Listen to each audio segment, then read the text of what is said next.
Mr. Speaker, in February 1994, Caleb Barrett III, Elliot Martin, and Brian McCullough lost their lives to senseless gun violence in Fort Worth, Texas, in the Lake Como community.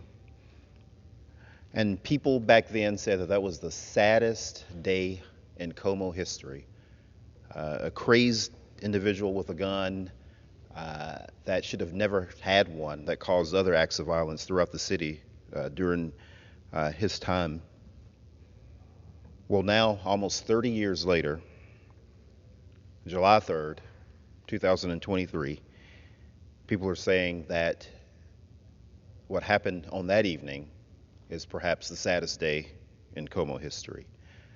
And over the 4th of July holiday in Fort Worth, two separate acts of gun violence in Como that I just mentioned, and in Polytechnic Heights, two of the most love-filled and caring communities in Fort Worth, had to deal with these tragedies.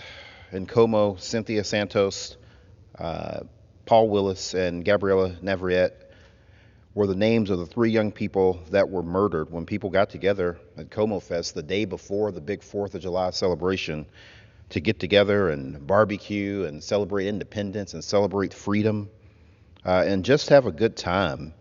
But instead, they lost their lives, again, to senseless gun violence. I want to join with the Como and Polytechnic communities in mourning those that were lost and injured over the 4th of July weekend.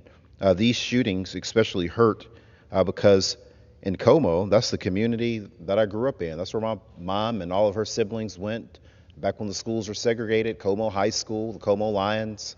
That's the neighborhood that my family, a lot of my family, still lives in. And we need to get together, Mr. Speaker. We need to do something.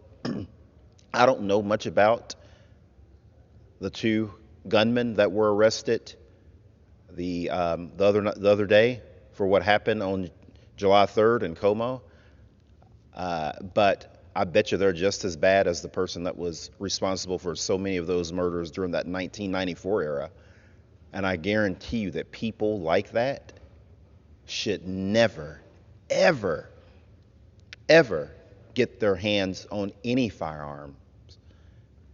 And it's our duty as members of the United States House of Representatives, both Republican and Democrats, to make sure that people that are deranged criminals, people that are dealing with mental illness issues that most of us should be blessed we don't have, and people that are extremely violent and terroristic in nature, it should be easy to pass bills like background checks and raising the age limits for AR-15s and make sure that people like the ones I just described don't ever get their hands on a firearm in their lives. That should be easy. It doesn't have anything to do with people that are law-abiding citizens having them.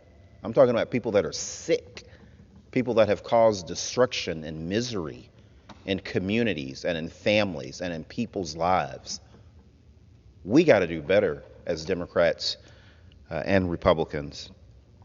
I've introduced a resolution condemning these tragedies, but we need action now. We can't wait any longer. I don't want 5, 10, 15, 20, 30 years later for people to say this is the saddest day in Como history again, because we sat on our hands and didn't do anything, and we pretended that people's Second Amendment rights were being abridged, when all we're trying to do is stop really awful, terrible, bad people, like I just talked about, from ever owning a firearm. Mr. Speaker, I yield back.